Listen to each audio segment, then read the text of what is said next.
What is going on, people? This is your man Hendo here, and this is Intentional Grounding on the Road Pod. Sorry that it's been a minute since I've seen you. I know it is August 11th, 11 days in a month, and this is my first live stream on my channel. I do apologize for that. Life has been lifing, and a week ago at this time, we had the Roundup meet and greet. So it has been a busy week, been a hectic week. Um, just trying to get things straight and situated before I jump back in it and get this stuff rolling. So here we are. Gonna talk some Ravens. Gonna talk some other things, possibly. Trying to plan a great show. I had the show set up on Monday for some reason, and just things have gotten in the way, and I wasn't able to do it until today. And the show was kind of dope. Like my shows are dope in the shower. Like when I'm taking a shower, the thoughts, the dialogues, the conversations that I have, it's a really dope show. It's just when I get on camera, I forget it all. I forget all that I was thinking, all of my talking points, everything that was going to go on in the show. And maybe it was because me and hip hop, we kind of neck and neck in a race for years. Not saying that I'm old, just saying that, I'm kind of up there in life. But, you know, try to have a dope show for y'all. Hopefully you all can enjoy what I'm going to talk about. I'm going to talk about something I know it's going to get some people's panties in a bunch. I know some people are going to get in a little tizzy, but this is just it's a scenario. It's just something for us to think about. We'll speak about it later on. But let's jump in here.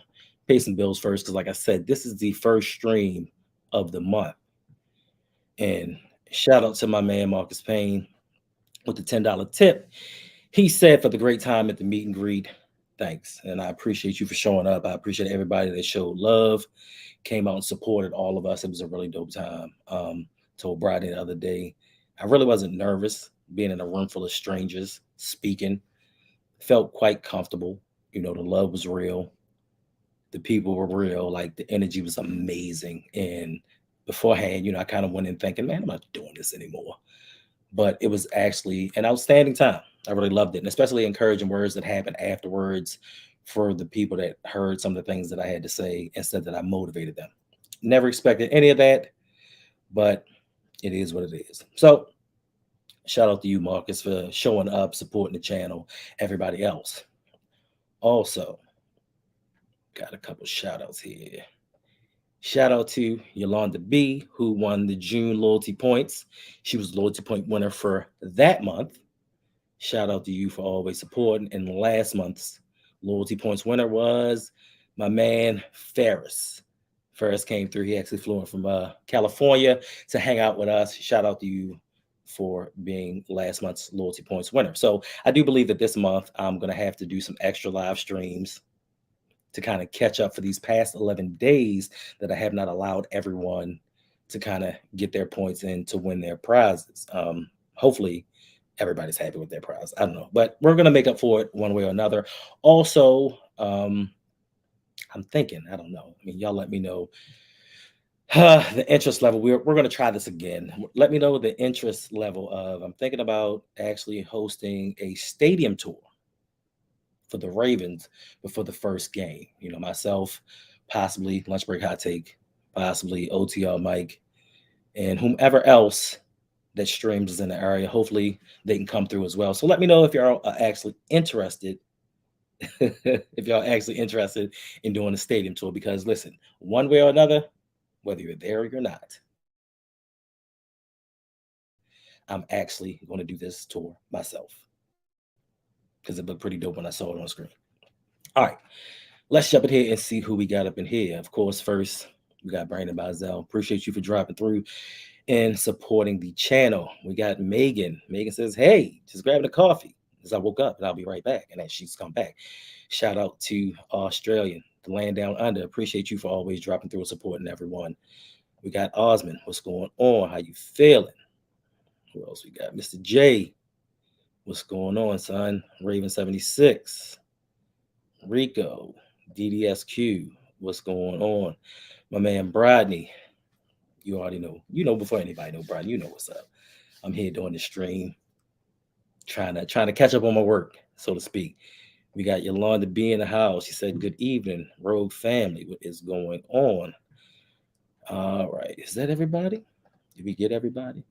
Yeah, I think we got everybody. All right, so we're gonna jump into these topics. I want to talk a little bit about the Baltimore Ravens and what they got going on. And like I said, I had most of this plan. What's up, Jose? I had most of this plan earlier in the week. So some of this stuff I'm going to have to go off the cuff and adjust it midstream because I didn't have a whole bunch of time to prepare all of this. But the first topic that we're going to jump into is going to be Baltimore Ravens and their offense.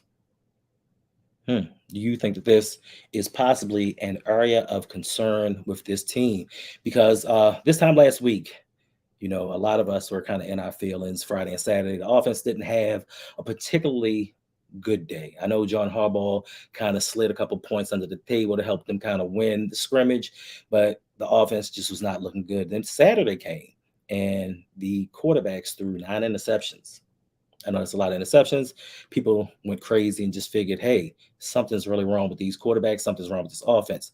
Not to mention that, they were just practicing third and long. So there was no down after that. So, of course, you're going to try to pick up the first down. You're just going to chuck it up. You're going to see if your receiver can make a play. You're going to see, what you have going on. So I just don't think that that was much of anything. That was much to do about nothing.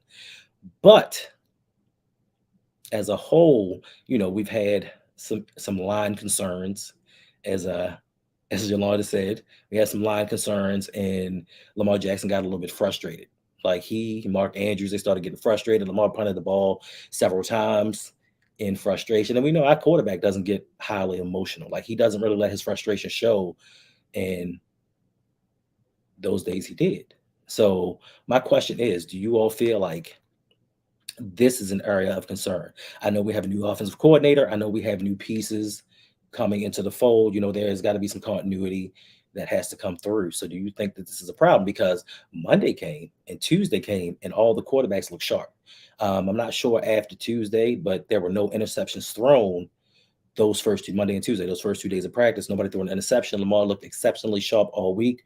Odell Beckham was out there cooking, catching deep balls, just showing everybody what a real number one wide receiver should look like. Now, the only thing that I have not seen or I've yet to see is Zay Flowers get deep. He and Lamar kind of aren't on the same page when it comes to the deep ball. I think it's going to come. So, what's going to happen? Because tomorrow night, the Baltimore Ravens play their first preseason game against the Philadelphia Eagles. How long are the starters going to play? Are they even going to play? I know John Harbaugh came out and said that if you're a starter, you're not going to play, but there may be certain pieces, certain people that are going to get a little bit of time. My thing is, if they're not going to play, if it's not now, when? The second preseason game is supposed to be a tune-up game, but my thing is, I want to see them actually go up against the Eagles. I want to see them go up against a Super Bowl participant, a team that I know is like that, because they're going to be playing some starters. They're going to be playing some guys that were injured last year. They have some new pieces that they're coming through. They may play for a series or two. I just want to see this offense get out there and show what they have against real competition. I'm tired of seeing them battle against each other. People saying this guy looks decent. People are saying that guy looks amazing. Of course, you're playing the same people. We've got injuries throughout the team. So how is it that they look good? I want to see them go against real competition, because week one is going to be here before you know it. I know it's the Houston Texans, and everybody think that that's going to be just an easy win. But listen, same thing was said last year about the New York Jets. Jets came in, we were like, man, Joe Flacco's playing quarterback, teams in a flux. They got all these new pieces, and it wasn't an easy win. Like, this is the NFL. They're all professional. So I just want to know, how long is the offense going to be out there? When is the first team offense going to be there and play? Because apparently things haven't been going as well as we had hoped. And to this point, they brought back the wristband. What's going on, Flock Nation? Appreciate you for dropping through. So we know at the beginning of the training camp, Todd Monken has taken out Big Reg. What's up, man? They had taken out the wristband off of Lamar. They just wanted him to go in. And I think it was more of a learning experience. It was a trial period where he felt like it would be easier for Lamar to learn the plays if he actually physically had to learn it instead of having a cheat sheet on his wrist. So they brought the plays back. I don't know if that kind of coincided with the offense playing a little bit better having the plays on the quarterback's arm, I really can't say. I just know that this week has been a lot better for the offense. So my question is, which one do we have? Do we have a great offense? Do we have a so-so offense? I don't know because we've seen both sides of that coin. And I thought that tomorrow night would be a good barometer, a good measuring stick to speak of how this offense will look because the Eagles are loaded on defense and they got some young guys. They got the Georgia Bulldog defense coming through, and I wanted to see what our guys can do. So, like I said, Odell looks good. Laquan Treadwell looks good. He's fighting for a roster spot. Um, Zay Flowers is Zay Flowers. They call him he got the new nickname, the human joystick from Dante Hall from the Kansas City Chiefs. If you know, you know. But my thing is, they're going up against a secondary that hasn't been producing too well because they've been hurt. We've had a lot of injuries that we've had to deal with. So to me, is this also cause for concern? Is the cornerback room something that we need to worry about? Now, I know J.K. Dobbins is not playing. I know that Rashad Bateman, which is a boost, he actually returned to practice this week, which is a big boost for this offense. Hopefully, he can stay healthy for the whole season. But this defensive backfield, do y'all feel like we can get by without it? I'm not the kind of person that says I told you so. Like I'm not that guy. I don't go through life telling people I was right. Even though 99.99% of the time I am right. I don't go around telling people that. So secondary, we have Trayvon Mullins out. We have Arthur Millette out. Rocket Sin out for an undisclosed, undetermined amount of time. Pepe Williams. Pepe Williams was just carted off the field yesterday. And, we don't honestly know what we're getting from Pepe because he was born with wheelchair in his DNA. Like he has handicap in his mitochondria. So we don't know how long he's going to hold up for a season because it didn't happen last year. So far, he came into the offseason injured. So how do we expect him to kind of perform going forward? Marcus Peters, he tried to wait for us. Marcus Peters sat back in the house.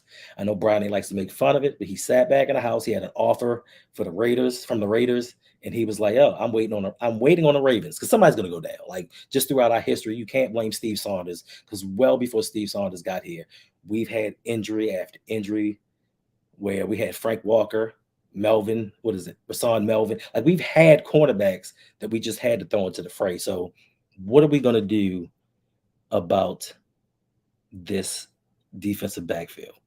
I don't know. Is there anybody out there that we can sign? I know there are high hopes for Jalen Armour Davis. I know that we think that he can be the player that we hoped he could be when we drafted him in the fourth round, just because he played at Alabama. Um, all we have is Marlon Humphrey. All we have is Marlon Humphrey and a bunch of guys coming off stockpile. Um, yeah, I don't know who's excited. Jamal Adams. Jamal Adams can't stay healthy. Jamal Adams is a talent, Megan. He's a talent, but he just can't stay healthy. I wouldn't sign him because I don't know. So, also, what does this mean for Kyle Hamilton? I didn't think about that. What does this mean for Kyle Hamilton? Is he going to now have to play the slot role and be taken out of his safety spot? Like, just so many moving pieces because we don't know what they're going to do back there. And yeah, Jose, Jimmy Smith is available, and unfortunately, Jimmy Smith might be our most healthy cornerback, and that's kind of like oxymoron right there. Like that's some irony for you. I mean, if he's in shape, because I was watching TV today and they asked a couple of guys, say, "Hey, if you had a chance to play in a Super Bowl in 2 weeks, coming off the street, would you be able to do it?" They said, "Nah, the game's too physical." So if Jimmy Smith hasn't been in working out or just doing kind of drills, it'd be kind of weird for him to do it. But I'll take him. Like I think he's still better than 90% of the guys we have on the roster. And I tried to tell you, Marcus Peters was the guy. We should have kept him. We should have signed him. We should have did what we needed to do. But unfortunately, we did not. All right. Next up, the Panthers. Carolina Panthers. They signed Justin Houston. Like this hurt me to my core. This hurt me to my heart. Justin Houston, not only was he last year's sack leader, He was, I think, the emotional heartbeat of the defense. Outside of Marcus Peters, of course, I think Marcus Peters just kind of hypes the whole team up, and I think that's something that we were missing on the Ravens for the past several years because Mark Ingram used to be that guy, and I think Peters did try to be that person. And Megan says, "Well, why do we get rid of Peters? We got rid of Peters because John Harbaugh is a beta. He's a beta coach, and he does not like strong personalities. I know a lot of people want to say, "Oh, you don't know that. You're just guessing, and you just don't like him." No, it's been proven. That was the whole purpose of the mutiny in 2012. We had a bunch of strong personalities, and they told Coach Harbaugh, "Bruh, we're not practicing as much. Like we know what we're doing. Like you came into a situation with a veteran team where we know how to take care of our bodies. We know the plays inside and out. We got each other. We're not going to do everything that you say." So we had the mutiny. And after we won the Super Bowl the year, he said, "Listen, all these strong personalities, y'all got to go." Anquan, and people keep saying, "Oh, Anquan costs like $4 million." Yeah, a number one wide receiver that we have been searching for years. We finally have one that leads us to a Super Bowl. And we sit there and say, nah, that 4 million is a little bit too expensive. We paid Joe all this money. We can't afford to keep him. But once again, even back then, even before EDC, we still prioritized the defense and we kept the defense going and we always paid money for them. All right. Shout out to limited energy drink. Appreciate the $25 donation. It says the meet and greet was a blast. Thank you, gentlemen. Go Ravens. Thank you for showing up and showing us love. Appreciate you donating to the channel. And your loyalty points shall be added. Now, if you want to know how you can get loyalty points as well, all you have to do is just come in and watch. Just watch me, comment. You can donate it if you like. You don't have to donate to win. If you do these things, if you answer certain questions that are given out in the community tab throughout the month, if you become a patron, if you sign up to the Patreon, if you subscribe to the channel, all of these things are going to get you loyalty points. And at the end of the month, you get a prize. And it's not going to be some bum prize. It's going to be a nice prize. And we still have the giant month. Like we don't know. Well, I know which month it is now. But there's one month where we're going to give out a grand prize that's better than all of the rest. I have not figured out what the grand prize is going to be, but it's going to be 3 times better than what I normally give out. So these are the ways that you can get your loyalty points. I got you, Megan. Yes, you did. You just re-signed up for that, and I have your loyalty points down. I just needed to do a stream to get everybody's name in here because I didn't know I didn't stream all month. Yeah. All right. So back to Justin Houston, sack leader, heart of the defense. I don't know what it is about the Baltimore Ravens and why they feel like they can just sit. They take the sit and wait approach. They do this during the draft every year. They did that last year when they drafted Kyle Hamilton. They feel like we're the only people that want these certain players. Nobody's going to touch them. We'll sit back, wait till the end of the run, and say, "Let's go grab him." Justin Houston tried. He waited for as long as he could. He's like, "Yo, I love the city. I love the organization. I love the players that I play with. I'll wait around for the Ravens." He may even take less to be with the team. But the Ravens, being the Ravens, said, "Nah, we're only going to call you if we need you. Like if there's an injury, we'll be fine. We're going to go young." And I understand it. Like you have to start playing these draft picks. You can't continuously have 10 to 12 draft picks a year and not play them. Like you can't continue to just draft people, cut them, trade them. You have to let them play. But I would have thought that history being the greatest teacher, we would have learned from last year because the same thing happened last year. We went into the season and the rest of us, not some of you people, but us, we clamored. We said, "Hey, Rashad Bateman's not going to be enough of a wide receiver." And all we heard was, "You don't know what you're talking about. We got Prochet, we got Bateman. I mean, we got Wallace, we got Duvernay, we got all of these young guys. They need to cook." And we said, "Well, what happens if Bateman goes down? We're going to be in a lot of trouble." You don't know what you're talking about. It's crazy. So what happened? Bateman goes down, and now we're in a flux. So the very next year, we're going to try the same exact thing, but on the defensive side. We really don't know what Oweh is going to give us. No shade. Yolanda, I don't want no problems. We don't know what a job is going to give us. We hope and pray. Now, I've seen all of the stats. I've seen all of the tweets. I've seen everything that they've shown about how they put Aiden Hutchinson and Ajabo up next to each other with their college stats. NFL ain't college. I'm just gonna tell you that right now. And Aiden Hutchinson wasn't injured. That's another thing. We don't know if Ajabo is going to be the player that he was at Michigan. So we can only hope and pray that he comes in and gives us the pass rush that we need. So why not go and get a proven guy, a la a Justin Houston? He costs $7 million, $6 million guaranteed, with the availability to make up to $7 million.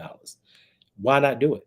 Like, I don't understand why let him get away like that. You know, you wanted to bring him back. Now I know a lot of people are sitting there, especially Big Reg. He wants to bring back JPP, and JPP played hard. I get it, but I need the guy that leads the team. I need the guy that's going to teach Ojabo. I need the guy that's going to teach Owe how to be better players. So, I think the Ravens kind of, you know, dropped the ball on that one.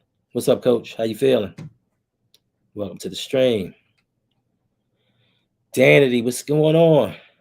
Yes, indeed. Welcome to the stream, everybody. Don't forget to hit the like button. And if you have not subscribed, make sure that you subscribe to the channel. We have goals over here. We have things that we want to do. Chocolate Lady Cab is in the house. What's going on? How you doing? So yeah. So a lot of times when there are certain actions, there needs to be reactions to these things. So with us not signing Justin Houston, what had to happen? We had to bring in somebody else. Now, all off season long, I've been begging. I'm like, listen, Unique Ngakwe, he's out there. Leonard Floyd, he's out there. Like, there are certified bona fide players that get it done, that can get the job done. And we just sat back once again and said, we'll wait and see what comes to us. We'll stick the paper up on the wall and just hope something sticks to it, and we'll go with that. So now that everybody's gone, the only guy that's really left out there is Jadeveon Clowney.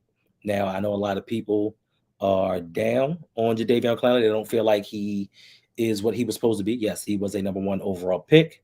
Everybody expected a Hall of Fame. Appreciate it, Coach. Everybody expected a Hall of Fame career out of him. It has not been. But I don't think that Davion Clowney is as bad as a lot of people said. A lot of people are like, man, we don't want him. He's a bum. Like, he can't get it done. He's not what everybody thinks.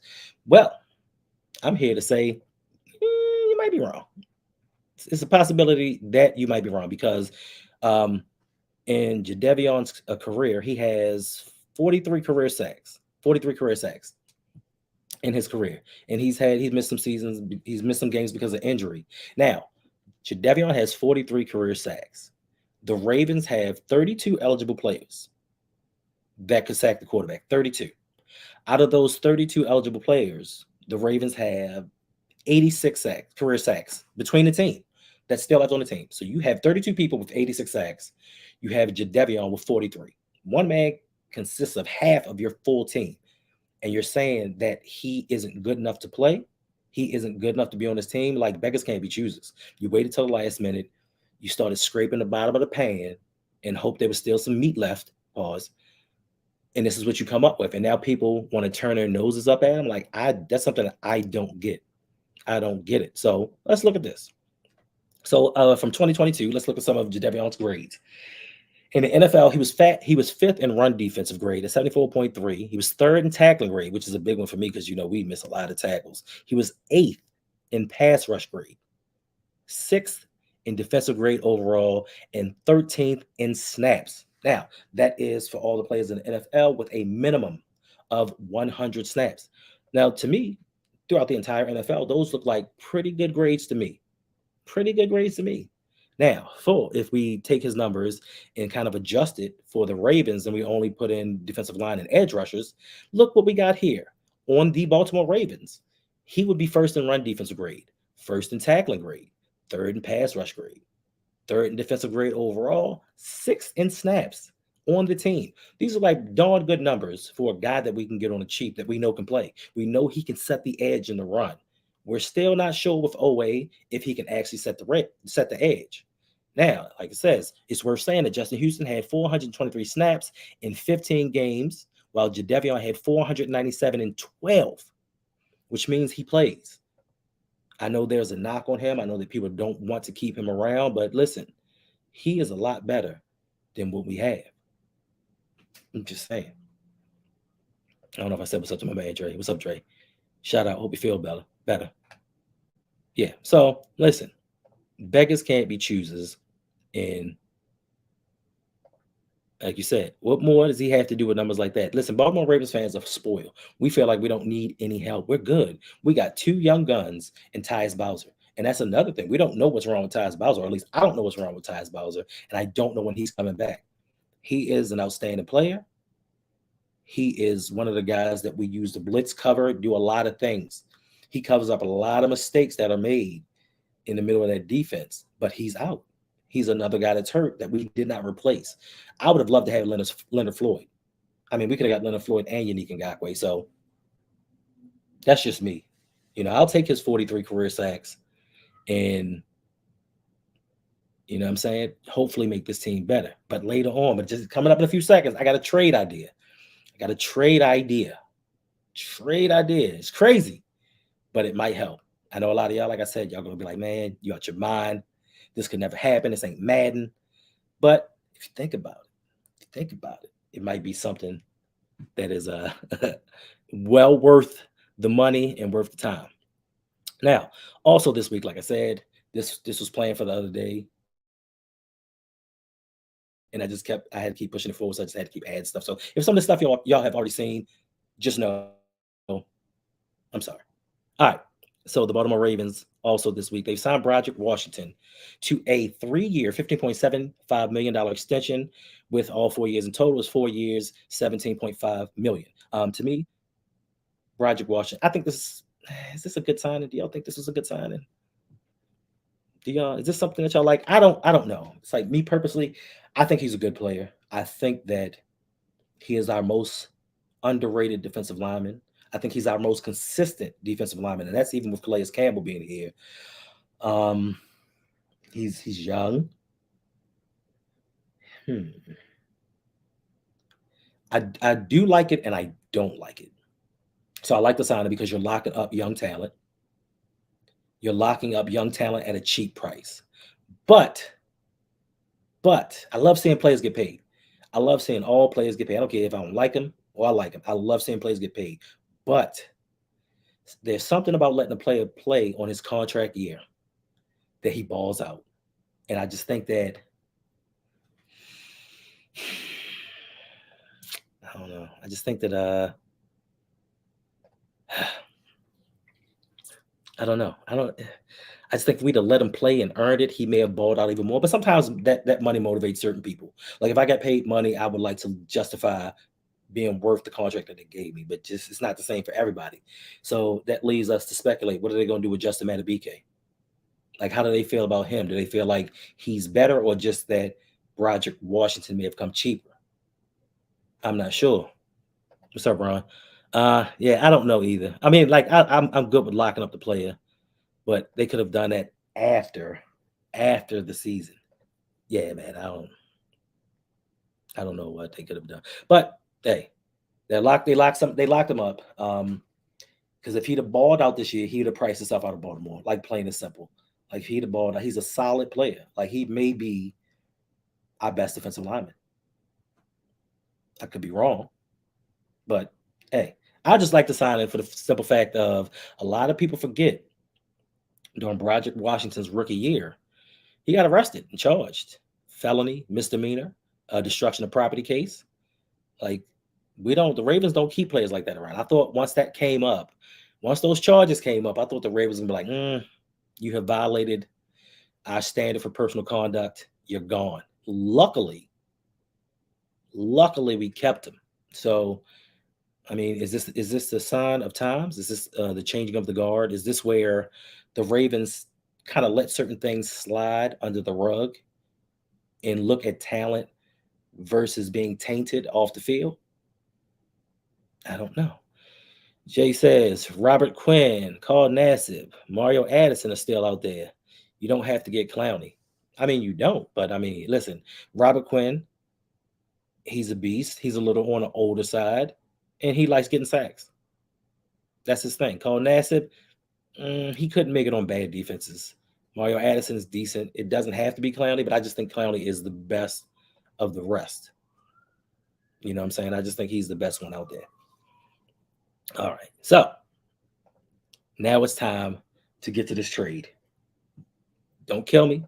Like I said, this is just something that I was sitting there thinking of. I'm watching TV, I'm listening to certain things, and I'm like, this is it's a small possibility, but it's a possibility nonetheless. But I'm just like, Welcome to Fantasy Island.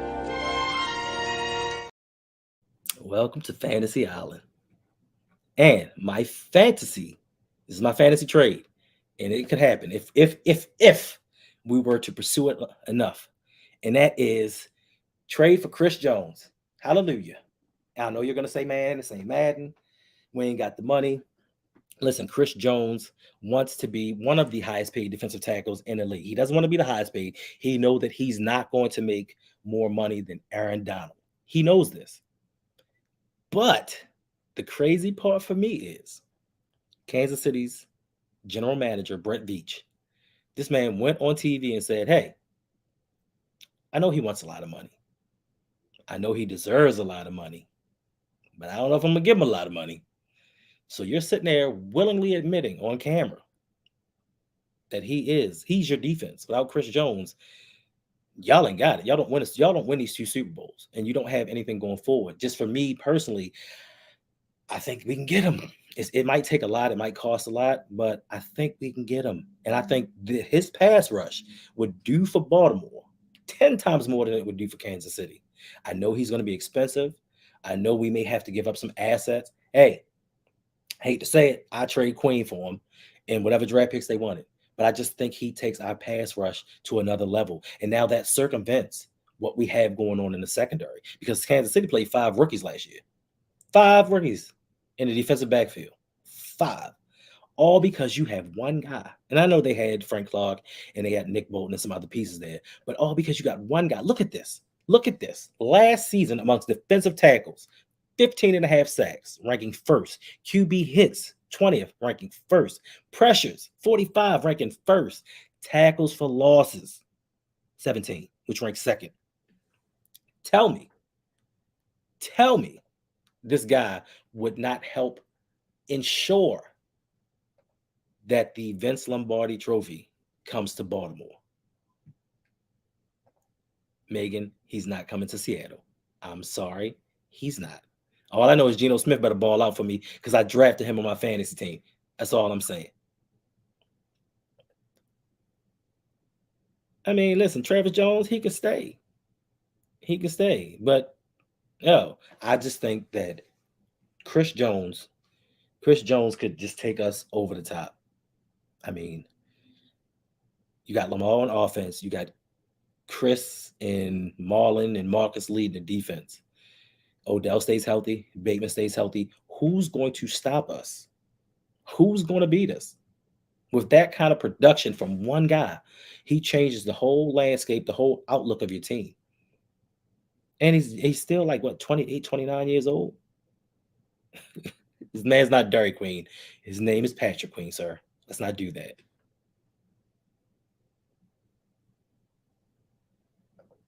What are we drafting so early? What are we drafting early, Coach? No, we're not drafting. Oh, if you're talking about something else?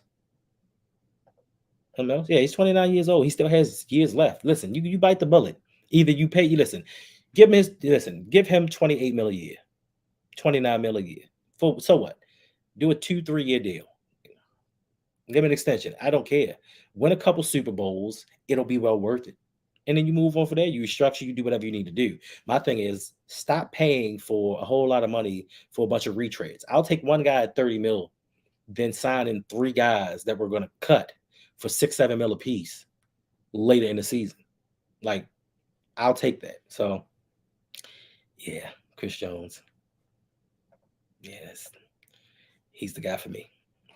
All right, let's move on to Hater Aid. Hater Aid. All right, so there's sometimes in life when you sit back and you realize that there are haters in this world. And you're like, there's a bunch of haters everywhere. I got haters in my own circle. It is what it is. But then you realize there are more haters than one. Because in the beginning of the week, I had one hater. But this week I got two. First hater, we just gonna gloss over because everybody knows I hate DC. First hater are the Washington Commies players. Like, what? You got these guys being paid millions of dollars to play a child's game, talking about, oh, this guy coaches me too hard. Like, what? What? Try working a 9 to 5 for $13 an hour in the hot sun every day. Let me know how tough that is. And I'm not saying football is easy, but this guy's coaching you too hard. He's yelling at you hard. Try joining the military. Try being a net and seeing what they have going on. But I digress. Those were the original haters of the week. Now I found some new haters, and it's just like this team. And I know I don't want no flack from you, Ron. Like, I don't want no smoke, Ron. But some teams cannot enjoy prosperity. Some teams cannot enjoy the fruits of their labors. They don't enjoy winning. They always have to find something to hold themselves back. So the real winners, the honest winners of haters of the week, it's got to be the Baltimore Orioles, my home team in baseball that nobody likes or talks about. But my home team, they have to be the haters of the week. And the reason the Baltimore Orioles are the haters of the week is because they suspended their announcer. And why did they suspend their announcer, do you ask? I'm about to show you. Brandon Hyde has felt like this has been maybe the toughest ballpark to play in, but the Orioles have a chance to do something special today. They've already clinched at least a split in the series, winning 2 of the first 3, and they could pick up a series win behind Tyler Wells today. It's been a minute. The Orioles split a 2-gamer with the Rays in June. They had lost their last 15 series here at Tropicana Field. You have to go back to when our now colleague Brad Brock picked up the win in the series finale June 20. So I know that you asked. What did he do? He didn't do anything. He reported what they gave him. The crazy part about this is they gave him the information. They made the graphics. But Peter Angelos's, I think his oldest son, one of his sons, we're not talking about baseball, we're talking about the haterade, Jay. His oldest son didn't like the fact that he pointed out that the Baltimore Orioles never won in Tampa Bay Stadium. Even though they gave him the information, they gave him the material, they suspended him. So you say, you know what, that's crazy. That's wow, man. But it gets worse. And this is what really made them haters of the week. So it gets worse. So while they suspended him, they also had to bring him back to do the radio portion of the show. Why did he have to do the radio portion? Because they suspended their radio man. And you say, Hendo, why would they suspend the radio guy? Because he was not wearing a Baltimore Orioles team shirt while reporting on the radio, which nobody saw. Make that make sense. So they had to bring Kevin Brown back and have him do the radio show. Like, this team is just like, they can't take the fact that they're winning once again, that they're leading the AL East. They can't take that. They have to do something to muck it up. You know, some people just don't feel comfortable in winning situations. So, you know, the next game, this is what happened with the crowd. Made it look easy. Good athletes can do that, Devo. You did. I think that's one of the best defensive plays in the game of baseball. Stadium went crazy. Like, it just blows my mind. But the Baltimore Orioles are the Baltimore Orioles. And we'll just leave that there. All right, man, we have been here for almost 14 minutes. I had not planned on going this long. But, hey, had some stuff to get out the way. Had some topics to go over.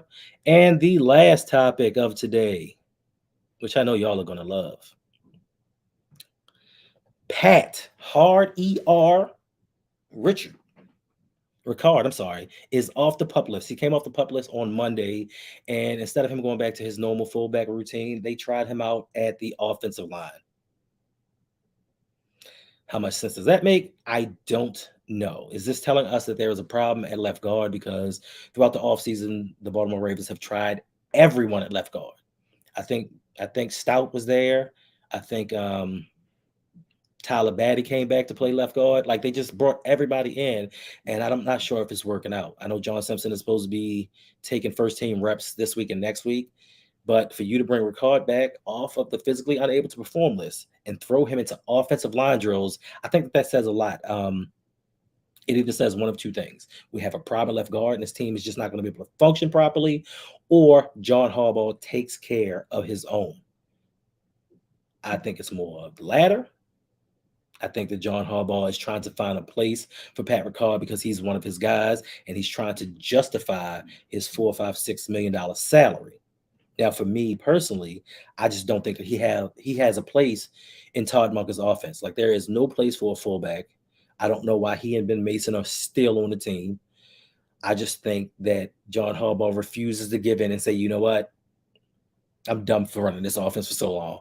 Let me get into modern times and let me start doing the things that are supposed to be done. So if you say, hey, but we need the blocking, we need the catches out the backfield. That's where Charlie Kolar comes in. He hasn't done anything last year. Put him at H-back. He's been working on his blocking all off season. Let him get a chance to do it. I mean, Pat Ricard does not block that well to me. Like, y'all can say that he's this great blocker. Just watch it. Just watch that Cincinnati game, I think it was, on that 4th and 1, or the Buffalo game, 4th and 1. He missed the dude completely. Like, he just whiffed. How can you be that big and whiff on somebody? Like, I don't get it. I don't think that he's worth the money. So if you need somebody in there, just put Charlie Kolar in. And I think that he can make up the difference. We save a little bit of money that can go toward getting Chris Jones. Don't hold me to it, but I mean, hey. What's going on, Julian? How you feeling? Thank you for dropping by. Says, got to get a grudge match at left guard between hard R Card and F.A. Giro.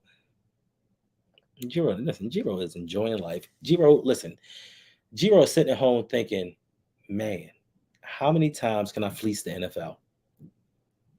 How many times can I go out here and get a contract when I have not changed my offense in 15 years? I've been running the same offense since I came in the NFL. I have not changed one thing, one wrinkle, one design, one concept. And the Ravens last year made me the highest paid offensive coordinator. Like, he's enjoying life. He's the poor man's Cliff Kingsbury. Cliff Kingsbury's on islands with his girl just doing island type things. Giro just sitting in the house eating snacks, enjoying his money. You know what I mean? So there's that. Shot Lady Cap says, I admit to being a hater and loving it. I hate Drake, the Bengals, anybody who says stupid stuff about Lamar. All of these things are facts, Chuck Lady Cap. And I'm with you. I'm with you. I don't know if I hate Drake. Just don't think he's very talented. That's just me. Don't know if I hate it, but we all know who I hate. We all know who we're not going to play around here. Like, we ain't doing that. You're right. That is an insult to Cliff Kingsbury. I apologize. Nah, it's not. Cliff Kingsbury was not a good head coach. He was not even a good offensive coordinator.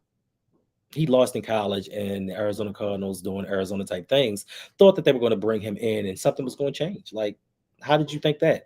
I don't even want to get into that. Like, the weapons that he had in college that he couldn't win with. And you thought that you were giving him Kyler Murray and a horrible offensive line and a drunk GM. A GM who's a drunk that doesn't know what he's doing. A franchise that hasn't been good since, I think the last time the Cardinals won a title, forgive me, but I think it was 1957. 1957, I think that was the last time that they actually won a title in the league. And Arizona Cardinal fans have a lot to say. Like, they got a lot of mouth. They running their mouths a lot on Twitter for a franchise that just went from Arizona to Phoenix to St. Louis to wherever else they've been to. Like, yeah. Oh, Megan, I don't upset me. I don't get upset. I'm happy. I'm actually happy because I'm back streaming again. Like, I missed y'all. I'm very happy. I'm very excited to be back. Like I said, I have some streams to make up because it's been 11 days. I've been in a full month, no streams. We'll make it up. But listen, let me see. Is that all I have for y'all today? I think it might be all I got for y'all today. We did that. We did that. We did that. Yeah. That is the show for today. I'm glad to be back. Glad to be back. I was feeling a little, I don't know. It's just sometimes you get that feeling like you don't want to stream. What's up, LL? How you feeling? Glad you could join us. Just get that feeling like you don't want to stream. Like, I wasn't down. I'm not burnt out. You know what I'm saying? It's just Just times where I'm like, you know what? Everybody's reporting on everything. And I watch a lot of YouTube, and there are a lot of new Ravens content creators out there. Make sure y'all go support them. Just make their Ravens. If they're about the Ravens, they're for the Ravens. Go support them. I don't care how small they are. I don't care what they're talking about. Unless they're talking reckless. Unless they're out here running their mouths like real reckless. Go support these dudes. I support everybody. Like I don't care. I support them all because they're talking about the team that I love. I like to get everybody's perspective. I like to get everybody's thought processes and how they view the team because not everybody views the team through purple glasses, thinking that they make all the right moves. And there are people that feel like they make all the wrong moves. I don't think they make all the wrong moves. I'm in between. Like they could do better. Like if you really want to win the Super Bowl, you can do better. So make sure you go out there and support all of your Raven content creators because I'm tired of getting. I'm tired of losing. I'm not a good loser. I hate losing. And we're losing to other fan bases. Other fan bases are out supporting their team. Not you guys, because you're always here. You're always in lunch break, you're always with Coach, Mike, everybody else. Like y'all do y'all thing. But it's just the others. Make sure y'all spread the word. Support all Ravens content creators. Support people on YouTube, period. Because this is not easy. You know, it's not for everybody, but it takes courage. It takes a lot. It takes a lot to set up a stream. Like sometimes people will hit me up and they'll say, "Hey, I want you to stream." When I did Patreon requested streams, I don't do those anymore. They're done. But when I did them, they would be like, "Hey, I need you to stream today about this, this, this, and this." And I'd be like, "Cool." And then 20 minutes later, they'd be like, "Why you not streaming?" Because you got to set it up. Like you don't just go in and hit record to set up a stream. Like there's so many things in the background that you got to do that you got to set up. So make sure y'all support who you can. Like if y'all have channels out there, I'm glad to support y'all. Like I'm not a hater. I love support. I love the fact that we have this tight-knit community. And I think that's what makes it easy for me to get on here and do this. Because I hate being on here by myself. Like I hate being on here by myself. And Megan, you should start a stream. You should start a channel. And trust me, you have a lot of support coming from this direction. But yeah, I'm just like, I hate doing this solo.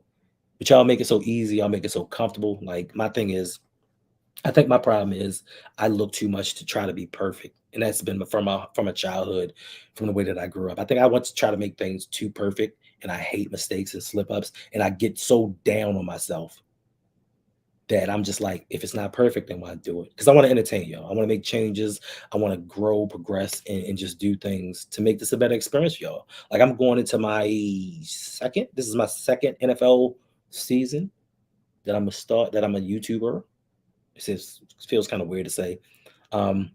This is my second season, and I want to make things better. I'm trying to reach out to people from different teams to kind of cross stream with. So it's not just me talking about our team and the next team. I want kind of an expert from the other side to give their opinion so we can go back and forth. Because I want y'all, not all of y'all, but I want a lot of y'all to learn football, not just the Ravens, like football. Like when you know about all teams, you see things a little bit different. Like if you see how other teams move, if you see how John Snyder moves, you know, you learn some things. If you see how Howie Roseman moves, you're like, oh snap, we could have did that. We could have been in the Super Bowl years ago if we did these things. Like I just want, I'm saying, shout out to Megan. She said, if you ever want to chat Hawks Ravens, let me know. Do we play y'all this year? Because we do play y'all this year. I think we play y'all here. I'm not mistaken. Of course, we can talk. Listen, we can talk that. We can talk that talk. That'll be one time I give you a whole bunch of flack and talk smack about your quarterback. You know what I'm saying? They wrote him off and he got all the messages. He just didn't open them. I'm just saying. So 50 minutes in, November 5th, let's go. Listen, tomorrow night, I know Coach Evans is streaming, is live streaming. You're live streaming, right, Coach? He's live streaming the game tomorrow night, or watch along, so to speak, or as much as a watch along as you can be, because you can't put it up on YouTube, or they'll take it down. So Coach is doing a watch along tomorrow night. I don't know what I'm doing tomorrow night. Yeah. Listen, I will agree. Some people don't need to be on YouTube, but I give them so much credit for coming out of their shell and trying something. Like, not everybody will actually say, you know what? Let me hit that button. I've said this before, and I think they said it in a Marvel movie. Like, going online and having people kind of decipher and break down everything that you do is kind of like being a raw nerve that's exposed to the world. And anybody can just poke and prod and do what they want with it. And we as people, and I don't care how confident you are, there are times when you're like, "Ugh, man, that wasn't nice at all." Because I know I was on lunch break hot take last week, and that one dude was like, "You have the worst takes for a Ravens YouTuber ever." And I saw that was like, "Ugh, ouch." Dude's been hurt by somebody. So shout out to anybody that does this. Shout out to anybody that tries. And if you're not good, you're not good. But here's the thing about it. When I did listen, if y'all go back and watch my first video, I'm not saying that I'm good now. That right there was some terrible stuff. Like it was horrible, horrible, like terrible. So you can learn, you can get better. You know what I mean? So it's not for everybody, but at least try it.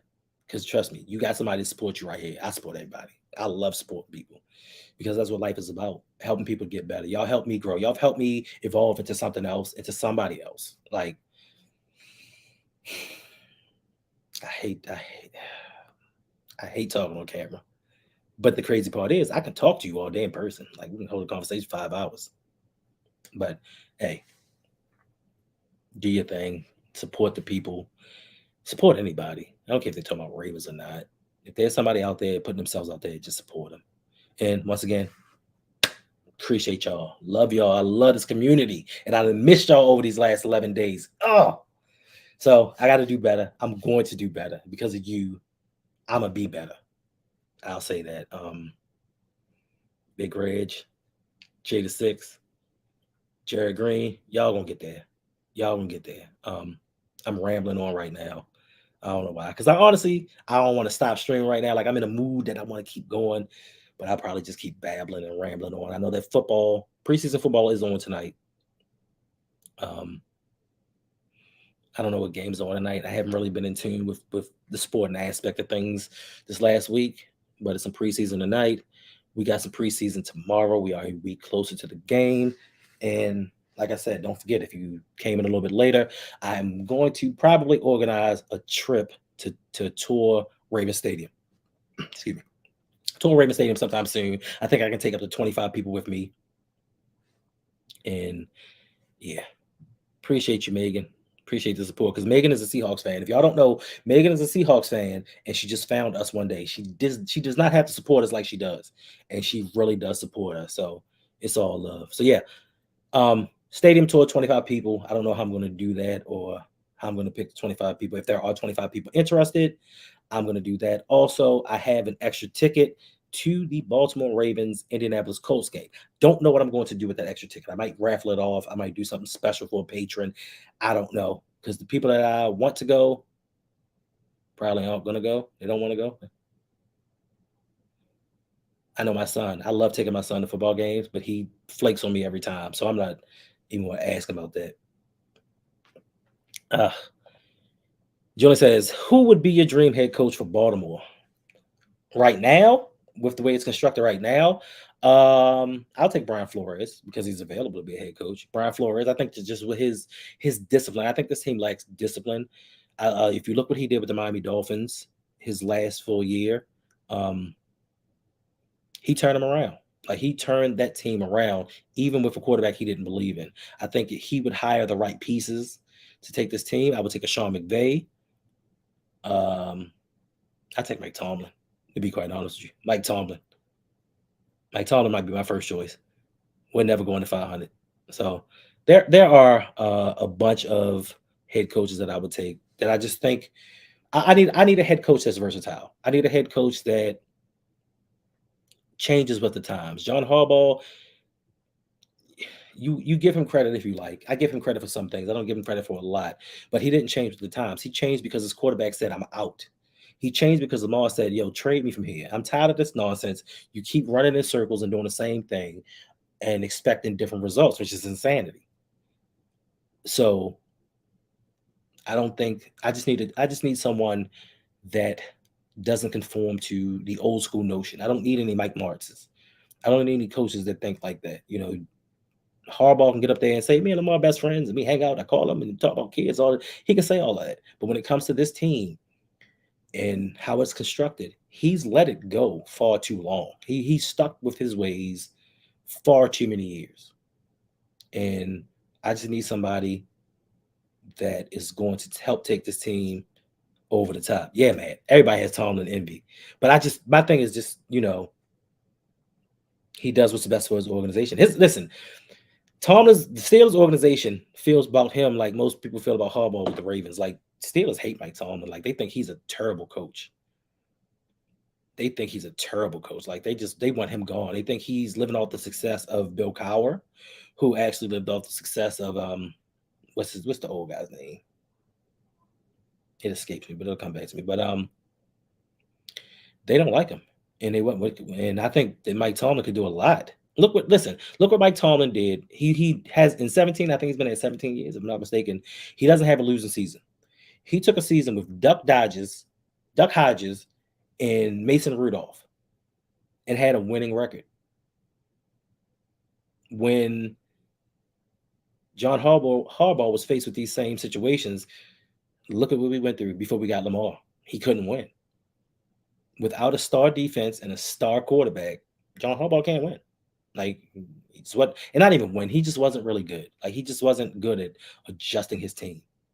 So I just think that, I'll just take somebody. I'll take somebody that realizes this is an offensive league, and offense needs to be priority. Love defense, love stopping people, but you have to realize defense is stop people situationally. No defense in the league, I don't care how good they are, what players you have, consistently and constantly stops teams on a consistent basis. It's situational football. Chuck Noll, thank you, Chuck Noll, on a consistent basis. So that's why a lot of these defensive coordinators, and I'm waiting to see what the defensive coordinator from the Eagles does over there, because most defensive coordinators fail as head coaches. If you look around the league, most defensive coordinators, look at Mike Vrabel, just look at these guys that prioritize getting defense over finding someone that can progress with their quarterback. Because quarterback is a franchise, quarterback is the pillar of the NFL. They make the teams go. Coaches don't realize that. I don't think that John Harbaugh really, really realized that until Lamar said, "All right, bro, I'm out. You and Anthony Brown and Tyler Huntley can have a nice life together. Deuces." And then John Harbaugh said, "Hey, I don't like this feeling. Like I don't like this feel. Like something don't feel right." To the point where now I guess Steve Bisciotti is coming out, and he broke his silence with the lounge the other day, talking about, it was always that we were gonna let people bid on Lamar, but we were gonna outbid everybody. It almost made me cuss. When I read that almost made me cuss, because you're the guy that was like, "Hey, this Deshaun Watson situation kind of messed things up, and I don't know how we're going to carry on with this." So if somebody would offer him close to a fully guaranteed contract, Bisciotti's now saying he would have matched it and gone over to secure his quarterback. BS. The contract signed, sir. Stop blowing smoke. Listen, do not blow smoke up my ass and tell me it's foggy outside. Don't do it. Let me find out on my own. Don't BS me. So, yeah. All right, 59 minutes, an hour. The show is supposed to be a half an hour long. Cursing is not natural, sir. I mean, at one point it was. In military it was. That's why the phrase curse like a sailor, certain things like that. But show's supposed to be a half hour long. It's still 30 people in here rocking with me. I appreciate each and every one of you. I appreciate the love that you show me. I appreciate the love that you've shown all of my peoples. Like, the way to my heart is how you treat those around me. And the guys that I rock with, Coach, Rodney, Jose, Mike, Reg, Bazel, everybody, Chris, Dre, that's how you get to me, by treating the people around me well. Just like they say, when you date someone, don't look at how they treat you. Look at how they treat waiters. Look at how they treat wait staff. Because of course they're gonna be nice to you. They're playing a role. If they're nice to you, but then they're rude to other people serving them, that kind of tells you who they are. So if you're nice to the people around me, you have my loyalty, and I'll do whatever. It just might bring back the patron requested streams. So yeah, hour for a half hour show. It's been fun. Like, it's really been fun for me. Like, I didn't want to do it, but once I started, it's good. It's good. I'm glad that I did it. And maybe might do something tomorrow. Oh man, I'm freezing. I'm freezing. Like, listen. And I hate to leave on this note, but StreamYard, your days are numbered. Your days are numbered because you're gonna say to me, it's my internet. I work for the cable company. I know my internet's good. I'm directly connected. I'm hardwired to my computer. I don't have anything open but this right here, and it's still freezing. So StreamYard, your days are numbered. I watched some other YouTubers the last few days, some more high-profile YouTubers than myself, that has like a huge following. They were freezing too, and they use StreamYard.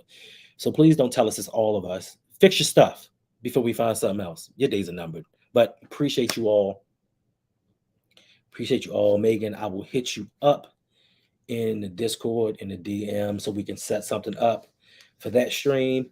Calm down, Yolanda. It's possible. Might be. I didn't say for certain. Might be. Certain people abuse their powers.